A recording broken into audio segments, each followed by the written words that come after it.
அனைவருக்கும் வணக்கம். ஒரு 30 சென்ட் இடம் வந்து இப்போ நமக்கு சேல்ஸுக்கு வந்திருக்கு.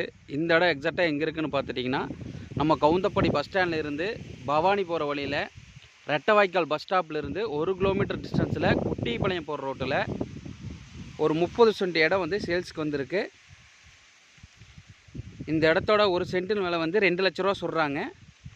உடன்கரையம் பண்ணுற மாதிரி இருந்தால் கம்பல்சரி குறைச்சி கொடுக்கலான்னு சொல்கிறாங்க. எக்ஸாக்டாக இந்த இடம் வந்து நம்ம ரெட்டவாய்க்கால் பஸ் ஸ்டாப்பில் இருந்து 1 கிலோமீட்டர் டிஸ்டன்ஸில் இருக்குது. ரோடு ஃபேஸ் வந்து பார்த்துட்டிங்கன்னா நம்மளுக்கு 50 அடி ரோடு ஃபேஸாக இருக்குது. ஒரே இனமான பூமி, 30 சென்ட் இடம். இந்த இடம் யாராச்சும் நமக்கு தேவைப்பட்டால் என்னோடய கீழே இருக்கிற நம்பருக்கு கால் பண்ணுங்கள். தேங்க்யூ.